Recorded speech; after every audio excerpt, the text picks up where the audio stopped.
podcast is part of the Sports Social Podcast Network.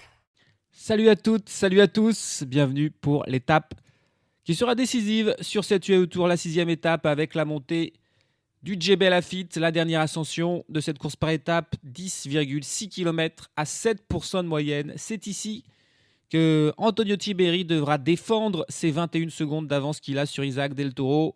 Le Mexicain, lui, devra attaquer pour tenter de reprendre tout ce temps à l'Italien. Ça sera le principal intérêt du jour. On aura aussi une petite lutte quand même pour la 3e place, puisqu'il n'y a que 30 secondes d'écart entre Harold Terrada, le 3e, et Jørgen Nordhagen, le 9e. Entre ces deux coureurs, Lennart Van Etvelt, Luc Plapp, Ilan Van Wilder, Derek G. West et Félix Gall peuvent tous espérer aller chercher le podium. Et puis pour la victoire d'étape, on va voir ce qu'un coureur comme Remco Evenepoel, sur une ascension qui lui correspond plus que la très difficile Jamel Mobra pourra faire. Il aura très certainement envie d'attaquer un petit peu de loin, de dynamiter la course pour se venger de sa désillusion et de sa contre-performance il y a 3 jours. Mais bon, avant cette montée du Djebel Lafitte, il y a quand même 150 km de plat à se taper, avec 2 petits sprints intermédiaires, l'un au kilomètre 50 et l'un quasiment au pied du Djebel Lafitte. Intéressant ça, peut-être au pied du Djebel Lafitte, les échappés, s'il y en a, auront été repris. Il y aura peut-être 3 secondes à les prendre pour les coureurs du classement général, on verra ça. Mais en tout cas, c'est aujourd'hui que la décision se fera pour savoir qui succédera à Tadej Pogačar qui a remporté cette UAE Tour l'an passé. Est-ce que ce sera son coéquipier, le jeune Mexicain Isaac Del Toro, ou est-ce que ce sera Antonio Tiberi, qui serait un superbe succès pour la Bahreïn victorieuse, à moins évidemment d'une énorme surprise et que quelqu'un arrive là à reprendre plus d'une minute à Tiberi et Del Toro, mais ça paraît vraiment improbable. On va te savoir ça aujourd'hui.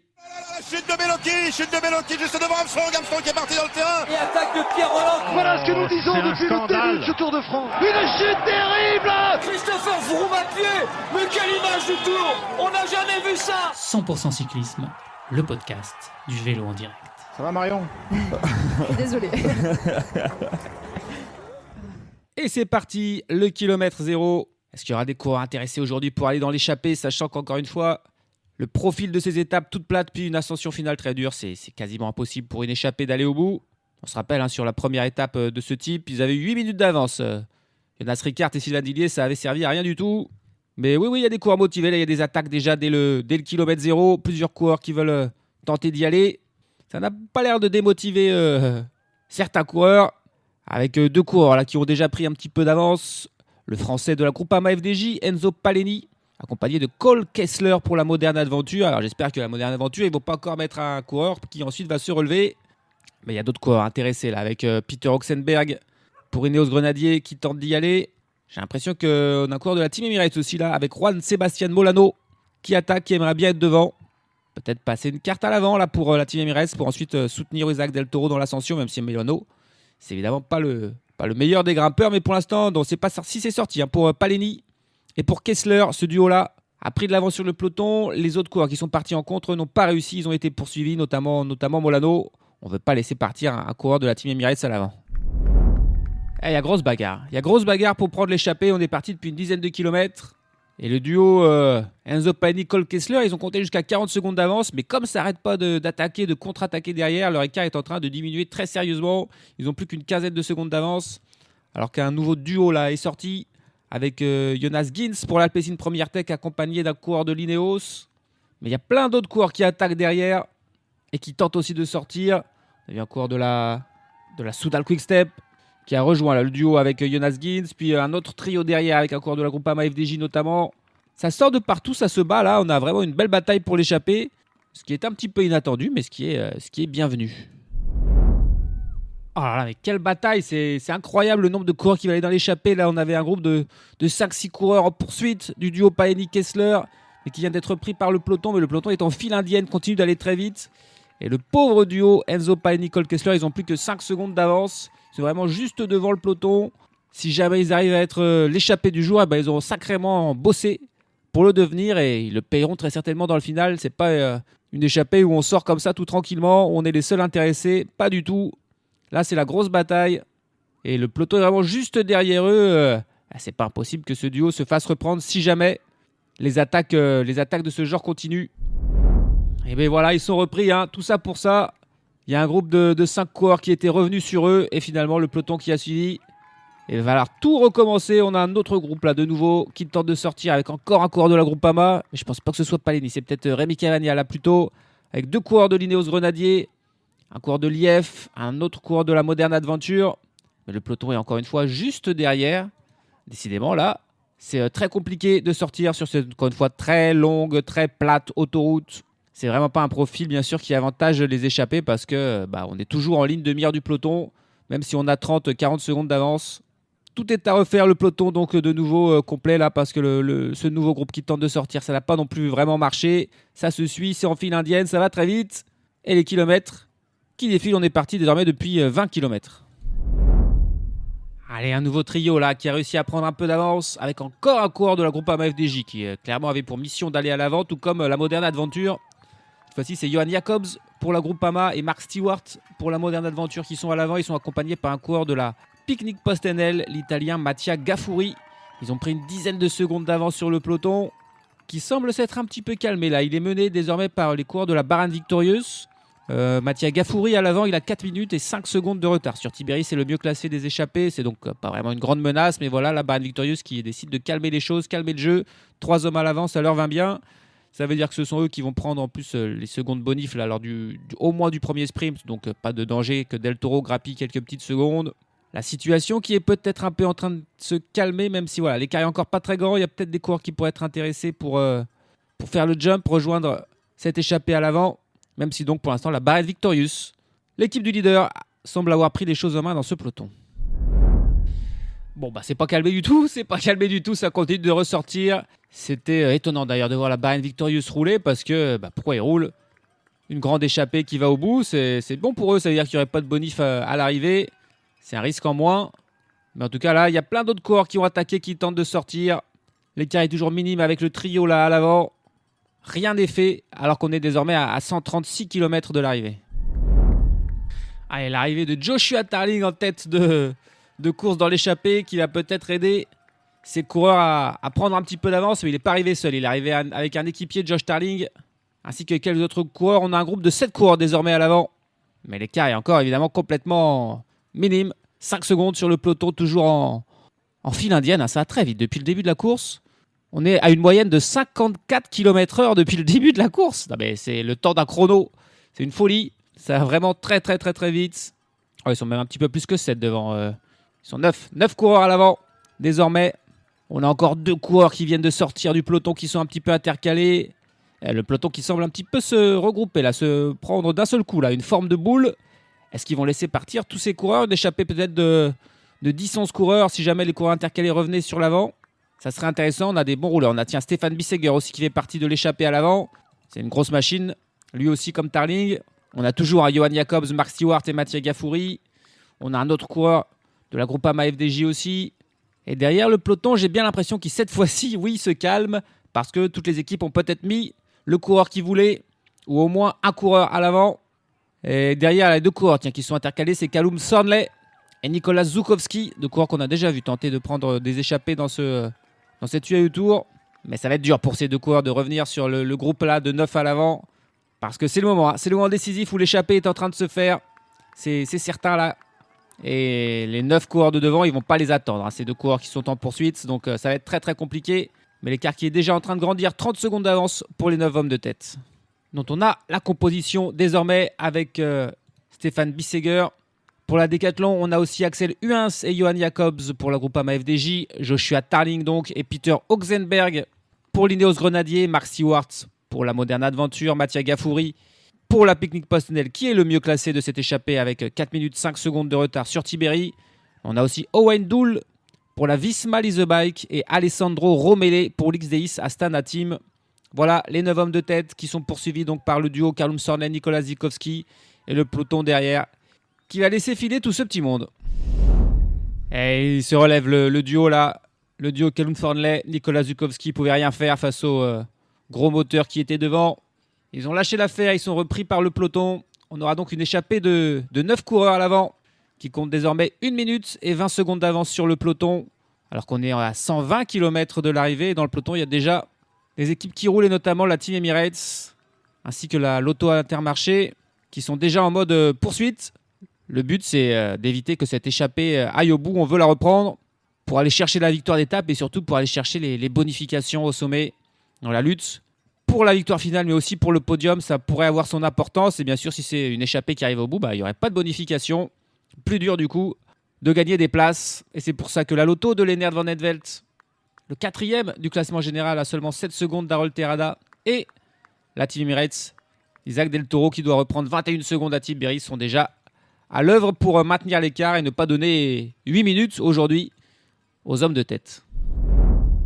On va arriver au premier sprint intermédiaire pour les 8 hommes de tête désormais et non plus 9 parce que Alessandro Romele, le coureur de l'XDX Astana Team, a décidé de pas insister, de se relever dans cette échappée. On a dû lui dire que ça roulait fort derrière, et ce qui est le cas puisqu'il n'y a toujours qu'une minute 10 d'avance. Ils n'arrivent pas à prendre plus de temps et que du coup ça serait plus important de travailler pour Harold Terrada, de protéger son leader. Et du coup Romele s'est relevé. Le sprint intermédiaire qui arrive et sans surprise, il n'y a personne qui se bat. Ça doit être Mark Stewart qui passe en tête juste devant le coureur de la Groupama FDJ, Johan Jacobs. Mais voilà, simplement en passant son relais. Ça, c'est tout bon pour Sylvain Dillier, qui devrait être le vainqueur de ce classement des sprints intermédiaires. Lui qui n'est pas devant aujourd'hui et qu'on n'a pas non plus vu attaquer. Il a dit, voilà, alors aujourd'hui, c'est pas pour moi. 8 coureurs à l'avant. Alors 8 coureurs sur une échappée, si ça creusait, ça pourrait être intéressant. Mais là, l'écart qui est vraiment minime. Ils n'arrivent pas à dépasser bien au-delà d'une minute. La Lotto Intermarché et la Team Emirates qui roulent fort derrière. Ça ne sent évidemment pas bon, même s'ils sont nombreux. Oh là, c'est un peu la Bérésina cette échappée parce que là, il y a un autre coureur qui décide de se relever, qui n'insiste pas. C'est le coureur de la Visma Lease the Bike, Owain Doull. Il préfère attendre le peloton lui aussi. On lui dit ça sert à rien. Vaut mieux travailler pour ton leader. Jørgen Nordhagen, le Norvégien de la Visma Lease the Bike, qui est le mieux classé de l'équipe à 1,30 de Tiberi quand même. C'est pas non plus un concurrent pour la victoire. Il est 9e du classement général. Il peut peut-être espérer gagner quelques places. Mais voilà, Owain Doull, on lui dit il y a tellement peu d'avance sur le peloton que cette échappée, elle est condamnée d'avance. Il y a 1 minute d'écart. Le très très gros travail de la Team Emirates et de la Lotto Intermarché en tête du peloton pour s'assurer que cette échappée n'y croit même pas là. Voilà, 2 coureurs qui n'y croient pas, qui se relèvent, et ça aussi, ça doit faire mal aux hommes qui restent et qui se disent voilà, si même nos propres compagnons d'échappée n'y croient pas facile d'espérer quoi que ce soit aujourd'hui. 77 km de l'arrivée et seulement 50 secondes d'avance pour les hommes de tête qui ont même décidé d'un petit peu de jouer avec le peloton. Là, ils ont décidé de ralentir un peu et du coup, le peloton lui-même est obligé de ralentir pour ne pas les rattraper non plus trop tôt. Ils veulent bien laisser un faible écart, mais pas non plus revenir dessus et encourager d'autres coureurs peut-être à sortir. Donc le rythme qui est un petit peu plus calme, mais les écarts toujours moins. En tout cas, on peut faire un petit focus sur un des échappés. Alors, on va s'intéresser à Stefan Bissegger, parce que la plupart des autres coureurs n'ont aucune victoire en carrière. Axel Huens, Johan Jacobs, Peter Oxenberg ou Mathieu Gaffouri n'ont jamais gagné. Mark Stewart compte une seule victoire pro. Joshua Tarling, lui, par contre, en compte beaucoup plus, le spécialiste du contre-la-montre. Stefan Bissegger, c'est aussi un spécialiste du contre-la-montre. 9 victoires pour Tarling dans carrière, 7 pour Stefan Bissegger. Le Suisse de 27 ans qui a rejoint le World Tour en 2020 en rejoignant l'IF, où il est resté 5 ans. Et puis ça fait désormais 2 années qu'il est du côté de la Décathlon. 7 victoires, la plupart évidemment en chrono, mais pas que. Il a notamment remporté une étape du Tour de Suisse, course World Tour en 2021, une échappée victorieuse. Et puis il compte des victoires aussi sur le chrono de l'UAE Tour. Il l'a remporté en 2022 sur le Tour du Benelux, sur Paris-Nice aussi. Il a remporté une étape sur le chrono. Mais il n'a plus gagné depuis 2023. Et les championnats de Suisse, le contre-la-montre évidemment, pour Stefan Bissegger, qui est donc un bon chronomane, mais il est toujours un petit peu en dessous des autres quand même. Donc c'est pas facile de gagner des courses pour lui. Sur le chrono là, de l'UAE Tour, il a fait seulement 9e. Stefan Bissegger, coureur qu'on a pas mal vu sur le Tour de France. Il a fait 4 fois le Tour de France et 1 fois la Vuelta. Une 5e place sur une étape du Tour de France en 2021 comme meilleur résultat. On l'a un petit peu vu aussi sur les monuments. 10 monuments dans sa carrière. Et il a fait 7e de Paris-Roubaix. C'était l'an passé. C'est largement son meilleur résultat sur un monument. On va voir si cette saison il sera capable de réaliser une telle performance, d'aller chercher un top 10 sur Paris-Roubaix pour Stefan Bissegger donc, qui est vraiment un pur rouleur. Il ne sait pas grimper, il ne sait pas non plus sprinter. Il ne sait qu'aller vite sur le plat et forcément, c'est pas comme ça qu'on gagne le plus facilement des courses, même si il a réussi à en grappiller quelques-unes au cours de sa carrière. l'an passé. Il avait terminé 2e du chrono ici sur l'UAE Tour, devancé justement par Joshua Tarling. Il avait pris ici la 2e place des championnats de Suisse, devancé non pas par Stefan Kung qui n'était pas là, mais par Mauro Schmid. Pour une petite seconde, il est passé pas loin d'une nouvelle victoire dans sa carrière. Malheureusement, ça n'a pas marché pour lui. Et que ce soit clair, ça ne marchera pas non plus pour lui aujourd'hui parce que l'écart est tellement minime que c'en est presque risible. On sent qu'ils continuent devant, ils ne se sont pas relevés, du moins, ils ne sont pas tous relevés, ils sont encore 7 sur les 9 qui étaient au départ. Mais le cœur n'y est pas parce que le peloton est vraiment tellement proche derrière. 40 secondes d'écart désormais à 74 km de l'arrivée. We interrupt this program to bring you an important Wayfair message. Wayfair's got style tips for every home. This is Styles McKenzie helping you make those rooms sing. Today's style tip. When it comes to making a statement, treat bold patterns like neutrals. Go wild, like an untamed animal print area rug under a rustic farmhouse table from Wayfair.com. Fierce. This has been your Wayfair style tip to keep those interiors superior. Wayfair, every style, every home. Et ils ont pas mal joué les échappés. Ils ont fini par réaccélérer là et ils ont repris du temps. C'est le plus gros écart depuis le tout début de la course, depuis le tout début de l'étape, avec 2 minutes d'avance désormais pour les 7 hommes de tête qui ont vraiment été bons là. Pour réussir un petit peu à grandir cet écart, désormais on est à 50 km de l'arrivée. Et ils vont forcer le peloton jusqu'au bout à travailler. La question c'est pas s'ils iront au bout ou pas, ça reste toujours quasiment impossible, mais est-ce qu'ils arriveront au sprint intermédiaire qui est situé au pied du Djebel Lafitte avant le peloton, ou est-ce que le peloton les aura rattrapés d'ici là pour permettre aux favoris d'aller se batailler pour les petites secondes bonif? On verra ça, mais voilà, ils vendent chèrement leur peau, même si elle ne vaut pas grand-chose, les échappés. Ils se battent jusqu'au bout et ils ont réussi à creuser un petit écart désormais, donc avec ces 2 minutes d'avance. Et attention là avec la chute dans le peloton, plusieurs coureurs à terre, notamment Wilco Kelderman et Chris Harper, qui sont de bons grimpeurs. On a Enzo Paleni là, c'est pas son étape à Paleni. Il a essayé pendant très longtemps au début d'étape d'aller chercher l'échappée, il n'a pas réussi. Et là il vient de tomber. On a aussi eu Ben Tullet pour la Visma Lease Bike. Bon ça va, tous les coureurs ont l'air debout, mais voilà, en vue de l'ascension qui se rapproche, c'est évidemment pas bon. Bon, de toute façon, Kelderman et Chris Harper, ils étaient en vrai déjà loin au classement général. Ils sont pas dans la forme de leur vie. Et là, même si les routes sont quand même très très très très larges, il y a encore eu un petit accrochage. Et boum, ils sont 4 à être tombés. Et la moindre chute, évidemment, elle fait très très mal, même s'ils ont l'air quand même OK. Là, je pense pas qu'il y aura des abandons pour ces coureurs-là qui vont repartir. À moins que, je vois Chris Harper quand même, il se tient l'épaule, Chris Harper. Ça, c'est quand même pas bon pour lui. Il est possible que quand même ce soit l'abandon là pour l'Australien. Ça sera pour les échappés, ce sprint intermédiaire. Mais encore une fois, ça va pas être disputé. C'est Johan Jacobs qui mène là et qui passe en tête, ce qui veut dire que officiellement, mathématiquement, c'est fait. Sylvain Dillier, s'il termine cette UAE Tour, sera le vainqueur du classement des sprints intermédiaires. On est à 13 km 300 de l'arrivée désormais. 1 minute et 42 secondes d'avance pour les hommes de tête qui auront donc bel et bien tenu jusqu'au pied de la difficulté qui sera là dans 3-4 km désormais. Mais ensuite, évidemment, ça va devenir très compliqué pour tous ces coureurs. C'est qui le meilleur grimpeur? C'est peut-être Mattia Gaffouri, l'Italien de la Picnic Postenel, qui est aussi le mieux classé au classement général, mais avec une avance aussi faible. Et avec en plus des leaders qui vont devoir attaquer pour se reprendre du temps les uns aux autres. Ça va être très très compliqué de résister au retour des favoris derrière dans ce Djebel Lafitte qui arrive désormais à grands pas. Il n'aura pas fallu longtemps pour que l'échappée explose complètement sous l'impulsion évidemment de l'inévitable Joshua Tarling. Ça a lâché pour tout le monde au final. Gaffouri, Bissegger, les coureurs de la groupe FDJ. Il n'y a que son coéquipier Peter Oxenberg qui peut suivre Joshua Tarling. Et Tarling il est en fait en train de le lancer là. Oxenberg, il va finir par se garer. Et ça sera Oxenberg de tenter l'impossible, à savoir finir le travail.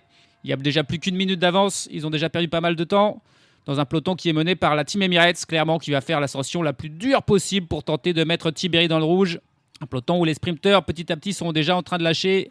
Et les plus gros gabarits, encore une fois, c'est une route, même si elle monte, même si elle est à 7-8%, qui est très large. Donc il y a de la place pour tout le monde, mais voilà, ça va très très vite. Pas d'attaque encore, il y a encore du monde quand même dans le peloton. Je vois Jonathan Milan, par exemple, qui est encore là, qui s'accroche, qui travaille pour Derek G. On est à 9 km de l'arrivée. Qui va mettre la première attaque? C'est au tour de la Decathlon CMA CGM de durcir la course pour Félix Gall. Après Danoulle, là c'est Grégoire Moulberger qui est en tête de ce peloton qui ne compte déjà plus que... Ouais, là ça y est, ça commence à s'effiler. Gros effort de Moulberger. Félix Gall, il est en 2e position. Et je pense que ça va être lui qui va mettre la première attaque. Il a Caruso dans sa roue et Tiberi derrière lui. Ah non, Caruso qui vient de se ranger, je crois bien. Je suis pas sûr qu'il y ait encore un équipier. Pour Antonio Tiberi, ça devient très dur. Ça lâche par exemple pour Wilco Kelderman, qui était tombé tout à l'heure. Il est reparti, mais voilà, il en peut plus. Ça lâche pour George Bennett, qu'on n'aura pas vu, le coureur de la NSN. Oh, le gros travail de Moulberger, qui a donc Gall dans la route, Tiberi en 3e position, Del Toro en 4e position. Il a Adam Yates qui est derrière lui, qui semble un petit peu en difficulté. Ouais, Adam Yates, il a fait un petit écart. Du coup, Harold Terrada qui fait l'effort pour prendre la roue de Del Toro. Lennart Van Etvelt dans la roue de Terrada. Ça, c'est les 2 coureurs qui se battent pour la 3e place. Et Remco Evenepoel, il n'est pas là. Il y a ces 6 coureurs qui sont en train de s'envoler. Il y a un petit écart. Avec le groupe de 10 coureurs derrière lui, où ça lâche pour Nairo Quintana. Lui non plus, on ne l'aura pas vu, Nairo Quintana, sur cette UAE Tour. C'est compliqué pour Tobias Aland Johannesen, qui est en dernière place de ce groupe de poursuivants, désormais, puisqu'on a les 6 coureurs là. Moulberger, avec Félix Gall, avec Tiberi, Terrada, Van Etvelt et Del Toro. Et ils sont en train de revenir. Hein. Ils ont plus que... Ah ouais, il y a plus que 10 secondes là, avec le duo de tête qui est toujours là. On les oublie pas quand même, Tarling et Oxenberg, mais... ça ira pas au bout, on est encore à 7 km de l'arrivée. Moulberger qui s'est rangé et du coup ça roule pas trop là. Parmi les favoris, personne qui veut attaquer. On se regarde un petit peu. Le rythme qui d'un seul coup diminue. Ouais, on fait des zigzags sur la route. Personne qui veut mettre l'accélération pour l'instant. Tiberi évidemment il est en mode défensif, c'est pas lui d'attaquer. Del Toro il se dit qu'on est encore trop loin de l'arrivée, 6 km 700. Et du coup le groupe là, Remco Evenepoel, qui va revenir de l'arrière avec Adam Yates, avec Johannesen, avec Derek G. C'est étonnant ce qui s'est passé. Les coéquipiers de Félix Gall ont travaillé, mais quand il n'y en avait plus, il n'a pas voulu mettre son attaque. Il se rappelle qu'il s'était grillé en attaquant trop loin sur le Djebel Mobra. Du coup, il n'a pas voulu faire la même erreur. Et le peloton, plutôt le groupe des favoris qui se reforme. Voilà, une quinzaine de coureurs encore dans ce groupe. Ce qui fait que du coup, ils n'ont pas été repris. Là, Tarling et Oxenberg, ils sont toujours devant et ils ont même repris un petit peu de temps, une quinzaine de secondes d'avance. Et du coup, ça y est, l'attaque, elle est de Remco. Eh oui. C'est à lui de durcir la course, il va aller chercher la victoire d'étape. Il est immédiatement suivi par Tiberi et Terrada. Van Etvelt aussi. Mais elle n'était pas vraiment franche, cette attaque de Remco, et on se regarde. Hein. On se regarde beaucoup, alors que derrière, Tarling à bout de force. Il va finir au ralenti. Oxenberg seul en tête désormais. Et c'est finalement la Lidl Trek qui prend les choses en main avec Derek G qui décide de tenter d'imprimer un rythme. Mais voilà, il se retourne, Del Toro dans sa roue. Allez, Félix Gall qui remet une accélération. Ça y est, il la met son accélération au moment où il rattrape Oxenberg. Avec Harold Terrada qui est dans sa roue. Et ça y est, ils ont fait un petit écart, ce duo. Gall et Terrada. Et derrière, c'est Adam Yates qui est de retour et qui fait le train avec Del Toro dans sa roue. Et il va travailler jusqu'à ce qu'il n'en puisse plus. Et alors peut-être que Del Toro mettra là son attaque. Et là voilà, l'attaque d'Isaac Del Toro. 4 km 200 de l'arrivée. Et il n'y a qu'un seul coureur qui peut le suivre, c'est Antonio Tiberi. Malgré son belle giclette là de Del Toro, Tiberi qui était dans sa roue, il s'est pas du tout fait surprendre. Il rattrape immédiatement Harold Terrada et Félix Gall. Waouh.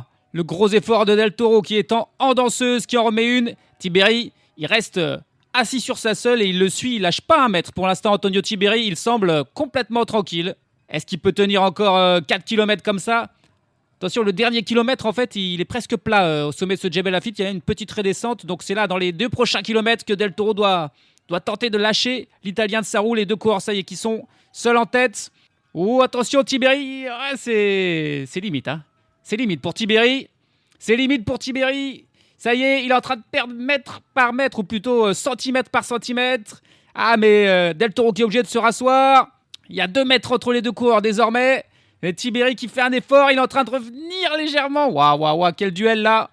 Et il revient dans la roue. Antonio Tiberi, Del Toro, il a peut-être pas vu ce moment où Tiberi a lâché prise très légèrement. Parce qu'il aurait eu insisté un tout petit peu et là, Tiberi ne serait pas revenu. Et ça y est, il se retourne maintenant, Del Toro, et voit que Tiberi est bel et bien dans sa roue. 3 km 500 de l'arrivée. Ces 2 coureurs sont en tête. Et derrière, tous les autres, on les a pas vus, hein.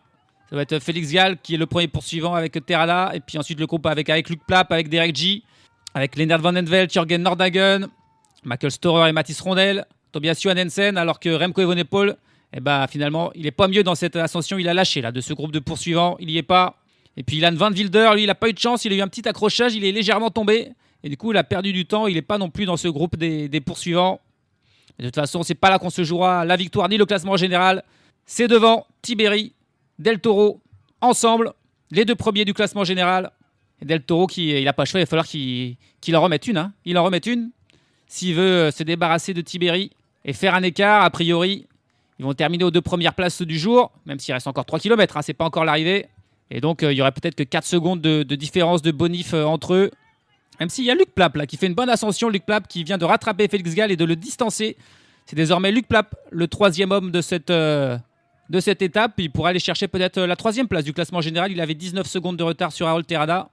Il est en train de faire une grosse ascension. Il est même en train de revenir un peu sur le duo Del Toro-Tiberi. Allez, au moment où Luc Plapp revient sur Del Toro et Tiberi, Del Toro, il en remet une. Tiberi qui parvient à suivre. Non, ça y est, il est en train de lâcher. Il est en train de lâcher Antonio Tiberi. L'écart, cette fois-ci, est définitivement fait. 5-10 mètres.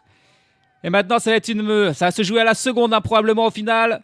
Il faut qu'il s'accroche. Antonio Tiberi. Mais il est définitivement distancé là, par le Mexicain qui est encore en danse. Ça y est, il se rassoit. Il sait désormais qu'il n'a plus Tiberi dans sa roue. Et il va falloir qu'il creuse pour aller chercher ses 21 secondes. Et il a le temps. Hein. 2 km 400 de l'arrivée, il a le temps. Oh, en plus, Tiberi, là, il baisse la tête. Il s'est mis dans le rouge. Il s'est peut-être bien mis dans le rouge, Tiberi, en plus, là, à vouloir suivre Del Toro. Il est, Luc Plapp qui revient sur Antonio Tiberi et qui va immédiatement lui passer devant et le distancer. Ah ouais, alors là, Tiberi, il ne peut pas prendre la roue de Luc Plapp, a priori. Et Luc Plapp qui ralentit même. Il dit à Tiberi, c'est à toi de travailler quand même. C'est pas moi qui vais t'amener. Luc Plapp, il est content là de sa performance. Il sait que le podium là est bien parti parce que Terrada et Félix Gall sont un petit peu loin. Et ça, c'est tout bon. C'est tout bon pour Isaac Del Toro. Il est pointé déjà avec 20 secondes d'avance sur Tiberi. Donc voilà, il a refait ce retard avec les bonifs. Ça serait bon. Et derrière, Luc Plapp qui met une accélération pour se débarrasser de Tiberi. L'Italien, c'était beau. Hein, il a bien suivi Del Toro. Mais ouais, il s'est un petit peu mis dans le rouge. Et il a fini par craquer sur la dernière accélération, la dernière partie montante, le dernier passage difficile, le dernier endroit où Del Toro pouvait faire la différence. Il a magnifiquement joué. Cette fois-ci, tactiquement, le coup, Del Toro. On se rappelle sur le Giro de l'an passé, où, point de vue tactique, sur une échelle de 1 à 10, il était à peu près à moins 37, en s'enterrant complètement avec Richard Carapaz. Aujourd'hui, il a été beaucoup plus intelligent, bien aidé par Adam Yates. Et ensuite, il a fait 2 attaques. Quand Adam Yates, d'abord, s'est relevé. Et puis là, dans le final, au dernier passage pentu, il a réussi à se débarrasser de Tiberi qui s'accrochait comme un mort de faim. Et derrière, c'est dur pour Tiberi. C'est dur pour Tiberi. Il y a Félix Gall qui le rattrape et qui le passe immédiatement. Donc là, Tiberi, il n'aura même pas de bonus, de seconde bonus. Donc c'est fait. Il va le perdre, son maillot de leader, c'est sûr, au profit de Del Toro, qui lui passe la flamme rouge avec des fans mexicains. 4 fans mexicains qui sont là, dans le désert, et qui évidemment sont fous de joie de voir leur champion Del Toro sous la flamme rouge aller chercher la victoire d'étape et le classement général, à moins d'un effondrement là, dans ces derniers mètres. Mais c'est pas parti pour. Comment ils se sont retrouvés là, ces supporters mexicains, je ne sais pas, mais ils vont pouvoir célébrer ce soir. Tiberi qui passe seulement maintenant. La flamme rouge, il est pointé à 30 secondes. Il devrait, je pense, quand même sauver au moins sa 2e place.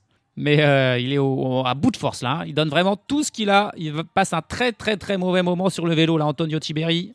Alors que Del Toro, lui, il vole parce qu'il est désormais dans le passage en replat et en descente.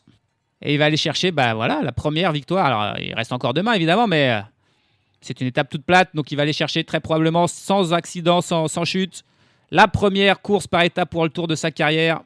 On va attendre quand même les arrivées de tout le monde pour être sûr de ça. Mais ce qui est sûr, c'est que la victoire d'étape, elle est pour Isaac Del Toro, qui termine en danseuse la dernière partie, là, les derniers 300 mètres qui sont de nouveau en montée. Luc Plapp, il a fait une très très bonne ascension. Il n'est pas très loin derrière, mais il ne reviendra pas sur Del Toro, qui s'impose. 2e victoire d'étape sur cette tour, et surtout, il renverse le classement général. Il a parfaitement joué le coup, la Team Emirates, qui était la plus forte aussi. C'était le seul qui avait un équipier avec Adam Yates dans le final, et ça a été très utile.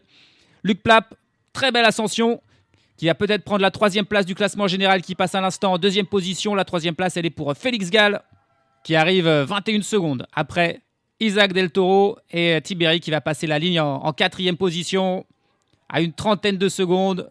Ça plus les bonifications. Il se fait rattraper par Del Toro. Johan Hansen qui arrive au sprint avec Nordhagen, avec Derek J et Harold Terrada pour les places dans le top 10. Est-ce qu'il sauve sa place dans le top 3? Terrada, je suis pas sûr, ça se jouait à pas grand-chose. David Gaudu qui arrive là en compagnie de Michael Storer et qui devrait aller chercher lui aussi un top 10 sur cette étape. Et le succès, il est total pour Isaac Del Toro qui va aller chercher donc la victoire d'étape et le classement général. Et malgré la belle résistance d'Antonio Tiberi, il aura finalement craqué dans les derniers pourcentages et la victoire est méritée. Les spécialistes annonçaient un duel entre Del Toro et Evenepoel. Ils avaient jusqu'à 50% parce que Evenepoel, il n'a même pas fait un top 10 dans cette étape. C'était un duel entre Del Toro et Tiberi et c'est le Mexicain qui l'a remporté. On n'avait déjà pas beaucoup de doutes, mais là on n'en a plus. Désormais, on le sait, Isaac Del Toro est un futur grand, mais non, c'est déjà un grand. Et là aujourd'hui, il l'a montré. Alors certes, il n'y avait pas Vingegaard ni Pogacar en face, mais il y avait quand même du beau monde. Et il les a tous battus, tous surclassés. Isaac Del Toro, 23e victoire de sa carrière. Et la 24e, il l'aura demain. Ça sera le classement général parce qu'aujourd'hui, il a tout renversé. Il s'impose avec 12 secondes d'avance sur Luc Plapp, qui aurait été lui aussi formidable et assez inattendu. Aujourd'hui, Luc Plapp, la 3e place pour Félix Gall, l'Autrichien de la Decathlon CMA-CGM. Et puis donc Antonio Tiberi, 4e du jour à 31 secondes. Derrière un groupe à 36 secondes avec Tobias Aland, Johannesen, Jørgen Nordhagen, Derek G. West et Harold Terrada. David Gaudu et Michael Storer terminent à 48 secondes en compagnie d'Embret Svestad Bartseng, de Lennart Van Etvelt, de Byron Munton pour la Modern Adventure. Et puis la navrante, j'ai envie de dire, 15e place de Remco Evenepoel qui termine à 52 secondes dans le même temps que Mathis Rondel ou Kedi Dumba. C'est dire que là, c'est inquiétant quand même. C'est inquiétant parce qu'il était en grande forme. Il arrivait sur une série de victoires assez impressionnantes et il s'est complètement raté dans chaque étape de montagne de cette UAE Tour. Et ça augure rien de beau, bien sûr. Lui qui espère un jour gagner le Tour de France. On voit mal comment on peut gagner le Tour de France en étant dans les mêmes temps que Eddie Dunbar. Et puis aujourd'hui, un abandon donc quand même pour Chris Harper qui n'a pas pu terminer le cours de la Pinarello Q36.5. Alors que le Gruppetto a terminé à 19 minutes et 43 secondes. Et c'est Matthias Schwartbacher, le Slovaque de l'IF Education Easy Post, qui a clôturé cette étape.